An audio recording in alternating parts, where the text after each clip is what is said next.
So I'm just going to go through the left and right hand first. The left hand is going to be easiest because it's really just kind of muting the strings.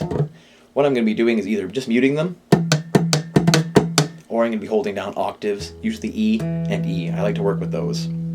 You kind of want to make sure you're using your left hand fingers, use them as efficiently as you can to mute the strings that you're not playing, because it's easy to get all of your strings ringing when you're doing slap, and it's going to sound terrible if you're slapping an E flat, for example, and you can hear that open E ring with it. Even just hitting the bass, you can hear it sometimes. So it's important to keep the strings or the notes that we're not using muted. With our slap hand, we want to try and keep the thumb parallel to the string. This is the best way to go for me. This is just the way I've seen Les Claypool do it, and it's worked wonders for me. It seems to be very efficient. You know, Flea will slap right across the strings. I don't know how on earth he actually only hits one string when he's clearly hitting all three. I don't know how he's got his thumb down to only hit one string like that. I'll never understand. But he's Flea, he's awesome.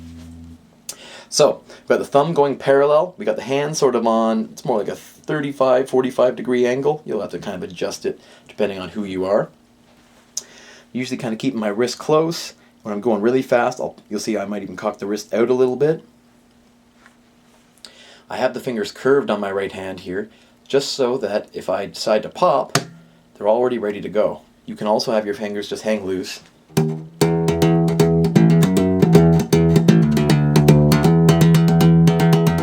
Now, I found it's a little bit easier to do it that way, because, or just to do the slaps that way, because it seems that the hand pivots a little bit better. You've got an axis on your index finger. If you hold it, the hand actually swings quite freely on that index finger. And on your middle, not quite so much. So you've got an axis that goes all the way up the tendons in your arm, your arm. So it's something we really want to take advantage of when we're doing that. The act of the slap is not so much a slap. A slap implies follow through. If you're slapping someone in the face, right, their face is going to cock as you go over. The slap on the bass is not such the case. It's going to be more of a bounce. We want the thumb to be leaving the string just as soon as we hit it. You'll see when I finish, I've got just a couple millimeters, almost a centimeter of space between my thumb and the strings. Sorry if you're on the imperial system. So what I'm trying to do is I'm really just swinging my thumb at the strings. My knuckles are stopping the momentum of my arm going, and my thumb is relaxed, and it just kind of follows through and bounces off the string. So the key is to keep that thumb relaxed. You don't want to hold this rigid fist out, because you get just an awful sound out of it. You've got to keep the thumb relaxed and the rest of the hand rigid. That's what's tough. This is kind of one of the things I do. If you hold your hand out, try and relax that thumb so that you can move the bone right at the back. Just shift it back and forth. It should move just on its own. And that way you can kind of get it swinging like that. This is what I do for practice, just to make sure that I'm keeping it relaxed. And so I'm just kind of flinging. You'll see I'm twisting my wrist and flinging my thumb. And it's going, I'll slow it down here to kind of a, and then bouncing off. So.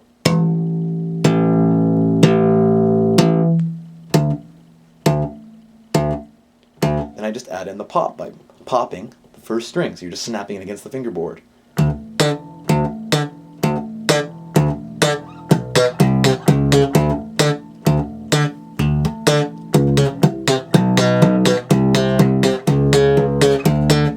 Again, using that axis that my index finger has to do that popping motion, or that twisting back and forth, so I can get the slap and pop. And eventually you can see I can get the double bounces. 1, 2, 3.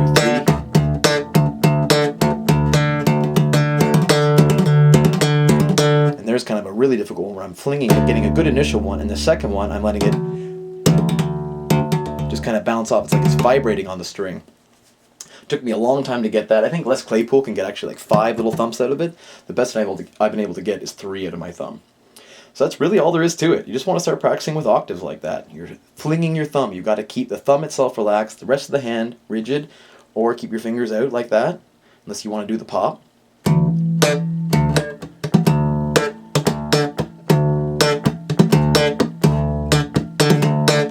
And I mean, if you're not sure where I got it from, check out anything from the rhinoplasty video by Les Claypool or by Primus. You're going to see that's exactly how I'm doing it there. So again, just to recap, we're going to keep the thumb parallel to the strings, got the finger curved so that we can pop, or we can leave them hanging loose. It's your call. we're swinging our thumb at it, and we're trying to bounce the thumb off of the string. I'm hoping the audio and the video is going to match up. Most likely not. So, any questions, or if you've already got this down, please email me, and I will set up a more advanced video for you, or help you out any way I can. Thanks for watching.